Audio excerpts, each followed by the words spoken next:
Alright guys, welcome to the very first episode of my Five Nights at Freddy's 1 gameplay series.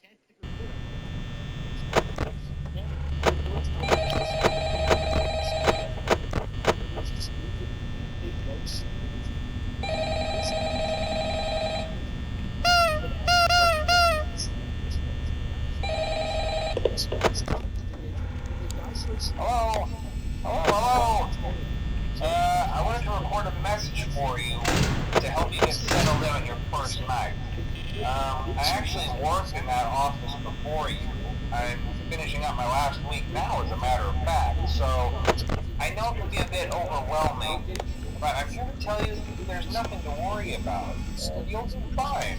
So let's just focus on getting you through your first week, okay? Let's see. First, there's an introductory greeting from the company that I'm supposed to read. It's kind of a legal thing, you know. Welcome to Freddy Fazbear's Pizza, the magical place for kids and grown-ups alike, where fantasy and fun come to life. Fazbear Entertainment is not responsible for damage to property or person. Upon discovering that damage or death has occurred, a missing person report will be filed within 90 days or as soon as property and premises have been thoroughly cleaned and bleached and the carpets have been replaced. Blah, blah, blah. Now, that might sound bad, I know, but there's really...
This kid jumped into the sand.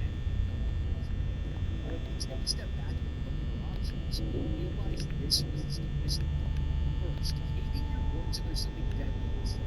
Then, a top spill wakes up and tells everyone. Alright, it's still 1 a.m. A full night, I remind you, lasts 9 minutes. So I have to survive for 9 minutes!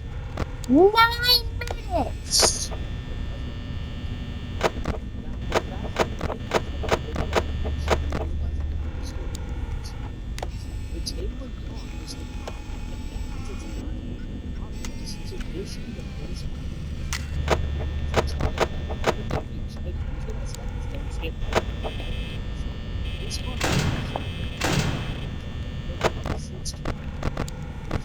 Has Bonnie moved? Yes, he has. He's in the backstage area with Endo 01. Now the problem is that this is just a theory. We need something to test, and that's why it's much smarter. And the many Freddy masks. Sorry, Freddy head. Sorry, yeah. Animatronic heads. Now has Chica left the stage? No.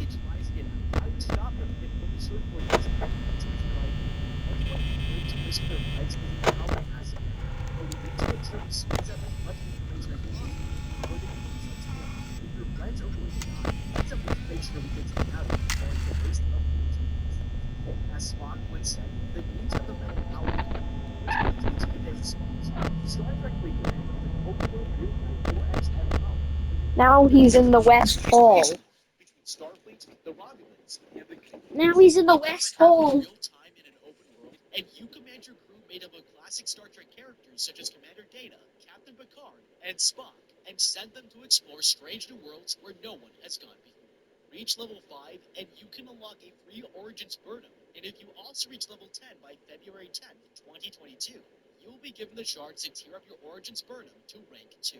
Travel across an expansive universe full of dangerous spaceships and even more dangerous planets. Send officers on expedition missions to the edges of space, acquiring resources and developing new improvements. Team up with and battle alongside your allies for stellar loot, capture territory, pull resources, and dominate the multiverse. You never have to worry about getting eaten by a monster when you're not wearing a red shirt. You can also build and customize your own space station, putting the home in home base, defending it from invaders in battles across the universe. I only started playing, and I have to say, I'm impressed. It's still getting new monthly rewards and updates, with deep story arcs, while featuring a great music score straight out of the movies. For something I play on my phone, it's amazingly cinematic. Star Trek Fleet Command is free to play on iOS and Android. Travel the open world and play by your own rules. Use my link in the description below to download it. Thanks to Star Trek Fleet Command for sponsoring this video. None of the students can believe what they just saw, and Jonah here thinks their friend was trapped in quicksand, but nothing else makes sense. This girl Shonda demands to know where her phone is, and Jonah remembers they locked all the phones in the trunk last night. The only way to get them is to step on the sand, and that means there's no way to call for help.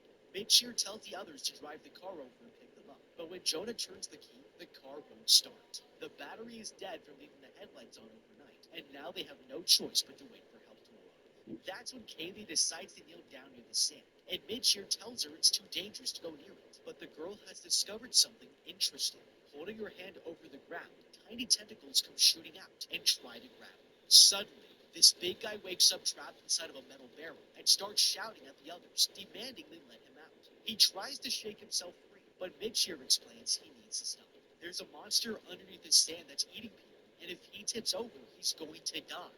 The others join in, begging him to calm down, but he finally takes their advice. His friend tells him that in 2 hours, the tide will come back in, and it should be safe to step on the beach, but until then, he needs to stay inside the barrel.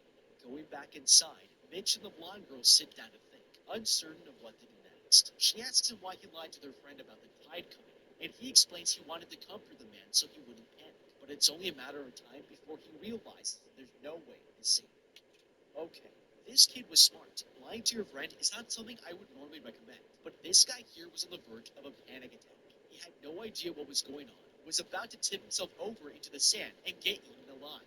Giving him hope is the best way to calm him down, and it's exactly what I would do, but there's one extremely important difference here. From a practical standpoint, this man is completely screwed.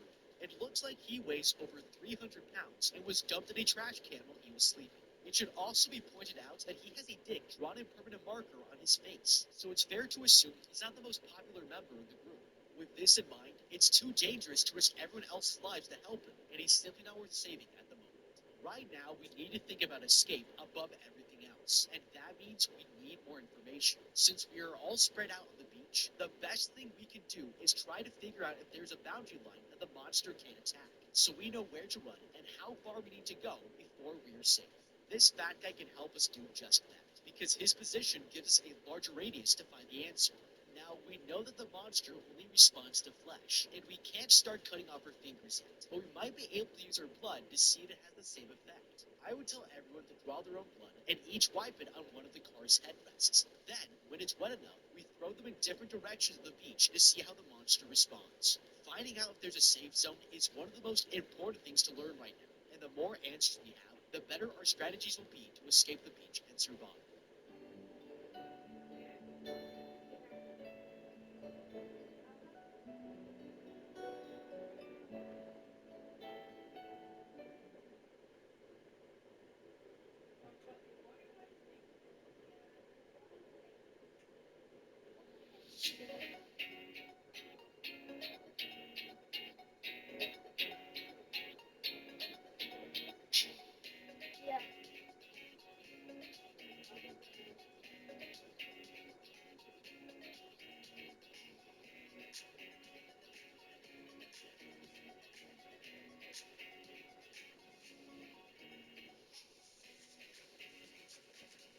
In the meantime, and was the city train. Now this Scott Kramer versus.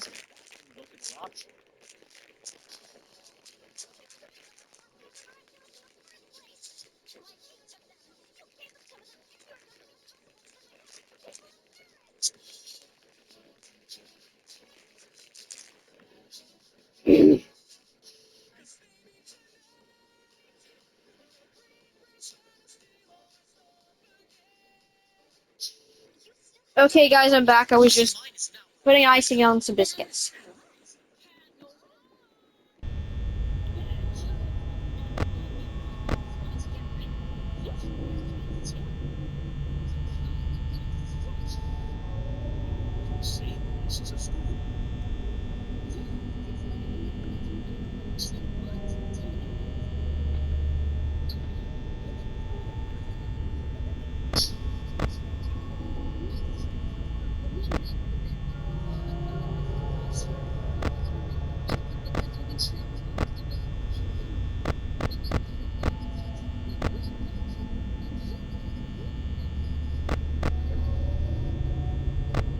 Chica has left the stage.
Why are you not?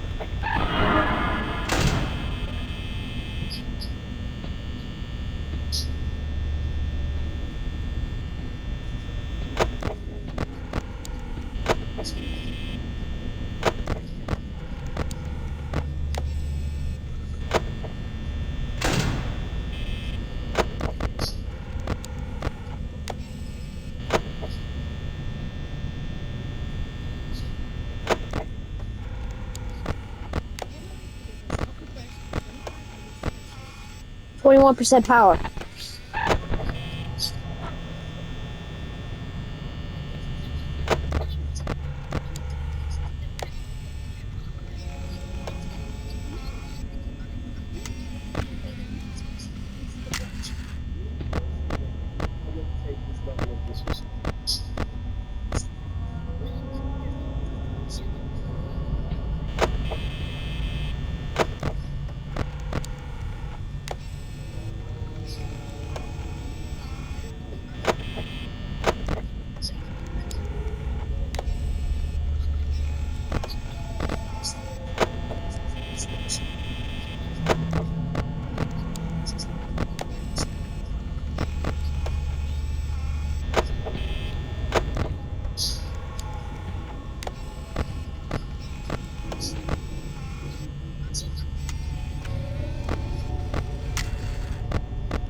Am I actually making this one out?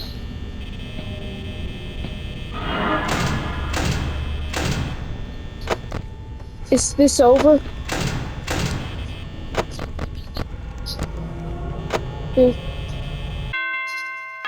One night at Freddy's. Survived the first night. Yes, yes, yes, yes. I can't believe I made it that one out alive. Well, that's all for today's video. See you all next time. Bye.